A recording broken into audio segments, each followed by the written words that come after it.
selamat siang. Pada kesempatan kali ini saya akan menjelaskan tentang elastisitas permintaan tenaga kerja. Paparan terbagi menjadi dua bagian. Pada bagian pertama, saya akan menjelaskan tentang permintaan tenaga kerja, terutama dilihat dari sisi teori ekonomi mikro. Bagian kedua akan menjelaskan tentang estimasi secara empiris yang akan terbagi menjadi estimasi elastisitas upah. Kemudian kita juga akan melihat bagaimana perbedaan antara elastisitas upah dalam jangka pendek dan dalam jangka panjang. Tenaga kerja merupakan salah satu input untuk berproduksi. Teori ekonomi menyatakan bahwa jumlah tenaga kerja yang diminta oleh perusahaan ini dapat ditentukan menggunakan maksimisasi profit oleh perusahaan. Pada perusahaan yang kompetitif, perusahaan akan memaksimumkan profit dengan cara menyamakan additional revenue dengan additional cost of hiring. Sehingga dapat ditulis sebagai marginal revenue of labor akan sama dengan marginal expense of labor. Marginal expense of labor ini akan sama dengan upah, sedangkan marginal revenue of labor ini akan sama dengan marginal product of labor dikalikan dengan harga. Perkalian antara marginal product of labor dan harga ini juga sama dengan marginal value product. Nah, hubungan antara marginal value product dengan jumlah tenaga kerja ini dapat ditunjukkan dengan grafik berikut ini. Untuk kasus menggunakan satu input, yaitu tenaga kerja saja, maka hubungan antara marginal value product atau upah dengan jumlah tenaga kerja adalah negatif. Kurva yang negatif ini atau berslope negatif ini juga menunjukkan adanya diminishing marginal productivity of labor. Sehingga semakin rendah upah ini diikuti dengan semakin tinggi jumlah tenaga kerja. Selanjutnya mari kita lihat untuk kasus dua input. Untuk kasus dua input, maka diminishing marginal productivity of labor ini menjadi tidak relevan. Jadi apabila ada penurunan upah, maka jumlah input yang berubah tidak hanya tenaga kerja, namun juga kapital. Kalau ada penurunan upah, pengaruhnya terhadap permintaan input ini dapat dibagi menjadi dua. Yang pertama adalah efek substitusi. Efek substitusi ini ditunjukkan dari titik A menuju ke titik B. Kemudian efek yang berikutnya adalah efek output yang ditunjukkan dari titik B menuju ke titik C. Efek substitusi ini menyatakan bahwa kalau ada penurunan upah, maka harga tenaga kerja lebih murah, sehingga kapital akan disubstitusi atau diganti oleh tenaga kerja. Sehingga dari titik A kemudian dia turun ke titik B, di mana L-nya lebih tinggi atau tenaga kerjanya lebih tinggi. Nah, dengan adanya penurunan upah, ini juga akan berpengaruh terhadap output. Jadi upah turun, artinya ongkos berproduksi turun. Kalau ongkos berproduksi turun, maka jumlah output yang diproduksi bisa meningkat. Sehingga Q-nya akan meningkat ke Q2. Efek output ini ditunjukkan dari titik B menuju ke titik C. Kemudian total outputnya ditunjukkan dari titik A menuju ke titik C, yang mana kapital yang digunakan ini menjadi lebih sedikit kalau ada penurunan upah, dan tenaga kerja yang digunakan menjadi lebih banyak karena penurunan upah tadi. Pertanyaan selanjutnya adalah seberapa sensitif atau seberapa responsif tenaga kerja yang diminta oleh perusahaan ini berubah kalau ada perubahan upah. Nah, sensitivitas atau responsiveness dari perubahan tenaga kerja ini ditentukan oleh paling tidak tiga hal ini. Yang pertama adalah seberapa mudah kapital dan tenaga kerja ini saling bersubstitusi. Apabila kapital dan tenaga kerja ini mudah untuk disubstitusi, maka kenaikan upah ini akan menurunkan permintaan tenaga kerja cukup banyak, karena tenaga kerja akan digantikan oleh kapital. Responsiveness ini juga ditentukan oleh waktu penyesuaian.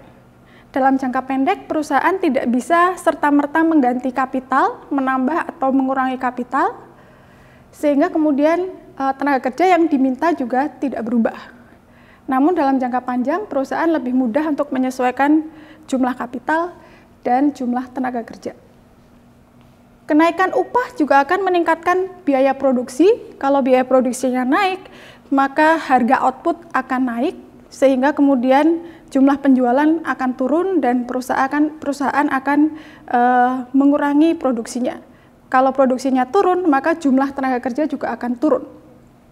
Jumlah permintaan tenaga kerja juga dapat diturunkan menggunakan proses minimisasi biaya. Sekarang mari kita lihat aplikasi estimasi untuk elastisitas tenaga kerja menggunakan kasus Indonesia untuk perusahaan manufaktur setelah krisis 1997. Krisis tahun 97 berpengaruh sangat besar terhadap perekonomian Indonesia. Pada tahun 98 GDP ini terkontraksi 13,7% dan inflasi meningkat hampir mencapai 50%. Tingkat pengangguran selalu meningkat dari tahun ke tahun, dari 5% di tahun 97 sampai 10% di tahun 2006. Dampak krisis yang paling utama dirasakan adalah adanya PHK besar-besaran. Sekitar 2,3 juta pekerja kehilangan pekerjaan pada tahun 97 sampai 98. Kemudian penurunan jumlah pekerja ini terjadi di semua sektor kecuali sektor pertanian.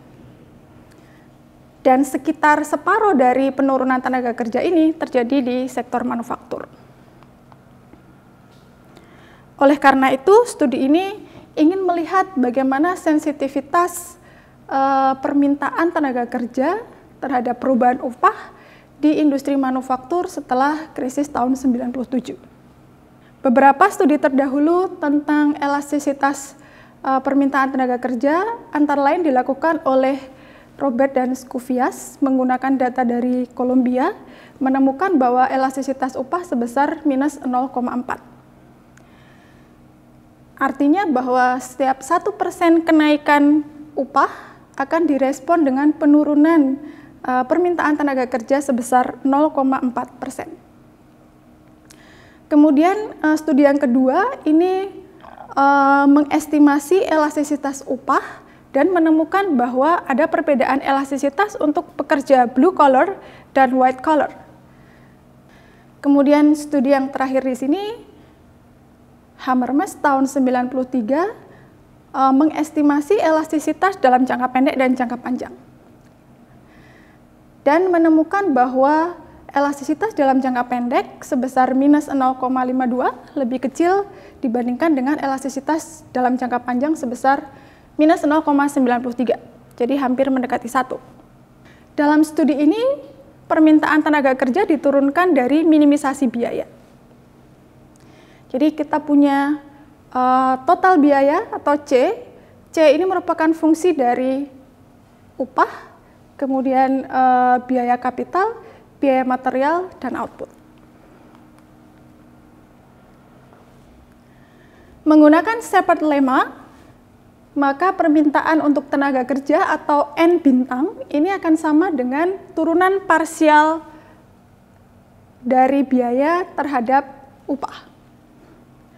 Kemudian N bintang atau jumlah tenaga kerja yang optimal ini juga merupakan fungsi dari biaya dari input dan output. Di dalam hal ini adalah W dan Q. Kemudian untuk dapat melakukan estimasi secara empiris, maka persamaan yang kedua ini dilogaritmakan sehingga kita dapatkan persamaan yang ketiga. Kita juga bisa mendapatkan elastisitas upah dalam jangka panjang dan dalam jangka pendek menggunakan model distributed lag. Ini adalah model distributed lag yang digunakan. Di sini ada logaritma natural dari N, kemudian di sini logaritma natural dari W, logaritma natural dari lag W, kemudian di sini ada logaritma natural dari lag N. Dari sini kita bisa dapatkan elastisitas dalam jangka pendek, yaitu alfa 1, nih, Alfa 1 adalah koefisien dari logaritma natural W. Kemudian elastisitas dalam jangka panjang bisa dihitung dengan menjumlahkan alfa 1 ditambah dengan alfa 2 dibagi dengan 1 dikurangi dengan alfa 5. Estimasi secara empiris untuk elastisitas tenaga kerja di sini menggunakan survei industri manufaktur tahun 99 dan 2000. Untuk mengetahui elastisitas dalam jangka pendek dan jangka panjang, kita dapat menggunakan model distributed lag. Nah, dengan menggunakan model distributed lag ini, dalam jangka pendek, elastisitas upah ini sebesar minus 0,061 di sini. Kemudian dalam jangka panjang, elastisitas upah ini sebesar minus 0,898. Ini dapat dicari dengan menjumlahkan antara 0,061 ditambah dengan 0,025 dibagi dengan 1 dikurangi 0,0636. Kemudian dalam jangka panjang hasilnya adalah 0,089 atau mendekati 1. Ini mirip dengan hasil penelitian sebelumnya oleh Hamermes. Jadi dalam jangka panjang elastisitas tenaga kerja ini mendekati 1. Sehingga kalau ada kenaikan upah katakanlah 10%, ini akan direspon oleh penurunan tenaga kerja hampir sama dengan 10%. Dari sini kita dapat simpulkan bahwa dalam jangka pendek elastisitas permintaan tenaga kerja di Indonesia setelah krisis tahun 1997 ini cenderung inelastis. Sedangkan dalam jangka panjang ini menjadi lebih elastis dengan angka mendekati 1. Dalam jangka pendek, perusahaan tidak bisa mengubah kapital sehingga kemudian elastisitas permintaan tenaga kerja juga tidak dapat berubah. Sedangkan dalam jangka panjang, perusahaan dapat mengubah semua inputnya sehingga elastisitas atau penyesuaian untuk permintaan tenaga kerja akan lebih tinggi. Terima kasih, semoga bermanfaat.